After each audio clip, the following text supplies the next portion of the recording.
Assalamualaikum warahmatullahi wabarakatuh. Perkenalkan, nama saya Muhammad Akbar Baraka dengan NIM akhir 004.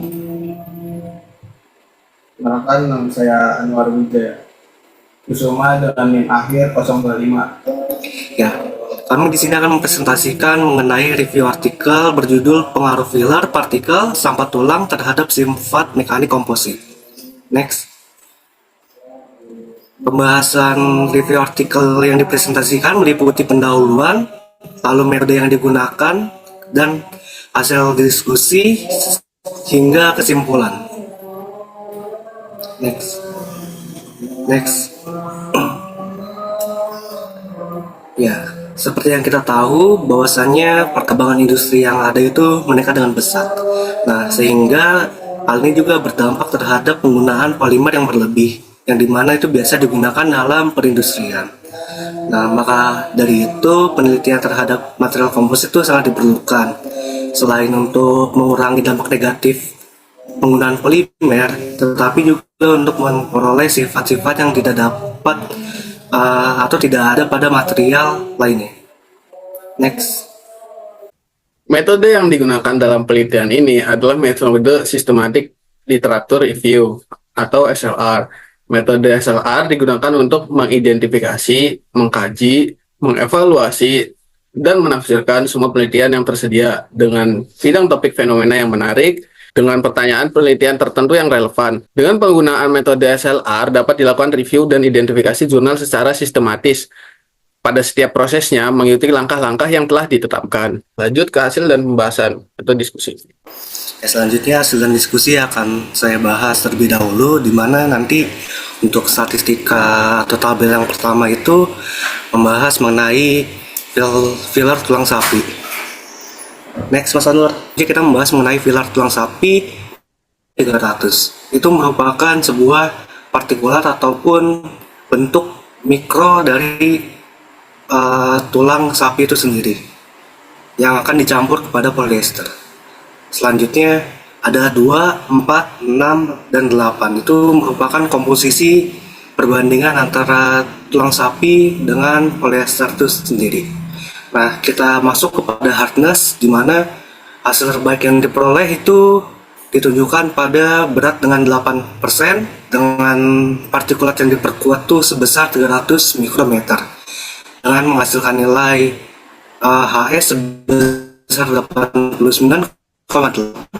Nah, ini tuh dibanding dengan matriks polyester tanpa perkuatan itu tuh ini 81 HS itu lebih tinggi. Hasilnya itu juga menunjukkan bahwa partikulat dari 300 mikrometer itu meningkatkan kekerasan seiring dengan peningkatan kandungan serat dari 2 menjadi 8% berat. Selanjutnya kita membahas mengenai ultimate tensile strength. Kita bisa melihat bahwasanya sampel dari 8% dari 75 mikrometer partikulat meningkatkan kekuatan tarik matriks polyester lebih dari yang lain. Kekuatannya itu sebesar 63,04 megapascal.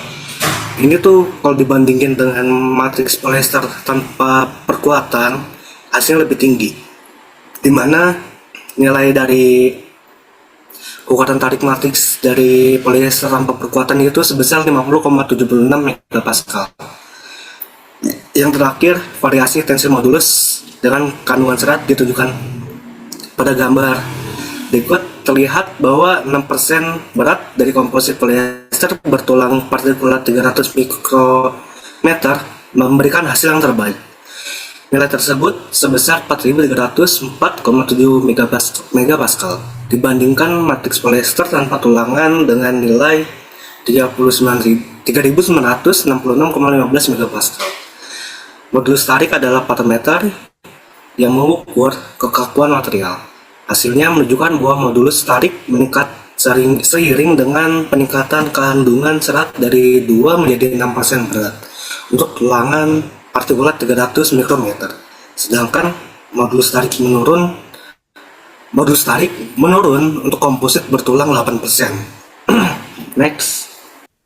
Oke, selanjutnya ada pembahasan tentang pencampuran epoksi menggunakan tulang lagi, namun berbeda tulangnya. Yang kali ini menggunakan tulang ayam. Pada tabel ke-1 itu menjelaskan tentang beberapa variabel penelitian yang akan digunakan. Itu ada menggunakan yang pastinya epoksi, namun epoksinya nanti akan ditambah beberapa persen dari tulang ayam tersebut. Untuk variabel pertama itu nanti ada kode name-nya NE, itu komponennya epoksi itu sendiri, dan besaran epoksinya itu 50 gram. Untuk tulang ayamnya kita tidak masukkan, ini karena netral. Untuk selanjutnya kita tambah tulang ayamnya itu sebesar 2,5 gram atau 5% dari jumlah epoksinya sendiri. Nah, itu variabel kedua dengan kode names itu ECB P5. Nah, untuk variabel kedua dengan kode name ECB P10 itu kita akan campur epoksi dengan 10% dari tulang ayamnya. Nah, untuk tulang ayamnya sendiri ini nanti sudah dihaluskan sehalus mungkin menggunakan menggunakan penggerus berupa mesin seperti itu. Nah, lanjut yang kode name tadi ECB P10 itu epoksinya sebesar 50 gram tetap, dan 10% tulang ayamnya itu sebesar 5 gram. Untuk yang variabel ketiga, kita menambahkan tulang ayamnya sebesar 15% dengan epoksinya tetap 50 gram, dan tulang ayam yang 15% itu sebesar 7,5 gram. Yang variabel ke-5, epoksinya itu kita tambahin 10% tulang ayam. Tapi tulang ayamnya itu udah di heat treated, jadi udah dipanasin, sehingga serbuk tulang ayamnya hanya terdapat 5 gram.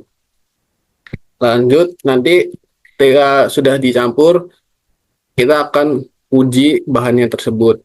Nah, kali ini kita akan uji ada stress sama strain, dan ultimate tensile strength yang tengah, dan yang paling kanan itu ada flexural strength. Nah, untuk stress, untuk yang grafik tengah sendiri yang ultimate tensile strength itu ada 918 megapascal, dan yang tensile strength-nya itu ada di tensile modulusnya itu ada di 918 megapascal untuk yang CBP 5%. Nah, untuk yang tensile strength-nya itu ada di 836 megapascal. Nah, pada percampuran yang 10% ke dalam epoksi meningkatkan komposit menjadi 980 megapascal. Nah, tapi pada tensile modulus yang di 15% itu justru malah menurun sebesar 844 megapascal. Nah, kalau untuk tulang ayam di perlakuan panas yang pada 10% yang itu kompositnya menunjukkan tensil modulusnya malah nambah tinggi sebesar 940 megapascal pada pembebanan 10 WT. Nah, tensil modulus disebut sebagai pengukuran kekauan komposit. Kekauan komposit dipengaruhi secara signifikan oleh tulang ayamnya itu. Jika filler memiliki kekuatan dan modulus elastisitas yang lebih tinggi dibandingkan dengan polimer setelah terbentuknya interaksi yang baik di antara keduanya, filler dapat memberikan tekanan sehingga komposit menjadi lebih kaku. Tensil modulus komposit berhasil epoksi meningkatkan dengan penambahan 10% dari tulang ayamnya tersebut. Jadi yang paling tinggi itu ketika kita tambahin epoksinya itu tulang ayam sebesar 10%. Lanjut ke stress, MPa, dan strain. Untuk yang stress versus strain sendiri, itu yang netral itu strainnya lebih kecil dibanding yang lainnya, yang ketika ditambahin yang tidak ditambahkan tulang ayam. Jadi pure netral epoxy. Nah, Komposit menunjukkan hubungan linear antara tegangan versus renggangan pada kurva.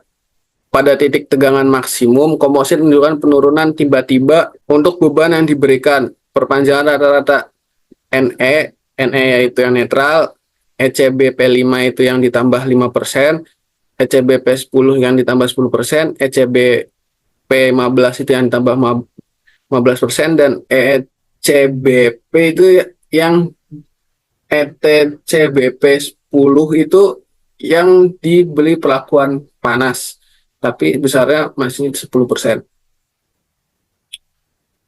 Dan nah, masing-masing adalah 4,33, ada yang 3,5, 4,58, 3,09, dan 4,99 mm. Tegangan rata-ratanya dari NE, terus ECBP 5, ECBP 10, ECBP 15, ETCBP 10 itu masing-masing adalah 23, 36, 39, 31, dan 38 megapascal. Nah, untuk yang tertingginya sendiri masih tetap di ECBP 10 yang ditambahin tulang ayam sebesar 10%. Terus lanjut ke yang kekuatan lentur atau flexural strength dalam megapascal. Nah, dari komposit yang tadi 5 itu, NE, ECBP 5, ECBP 10, ECBP 15, dan ETCBP 10, itu tuh masing-masing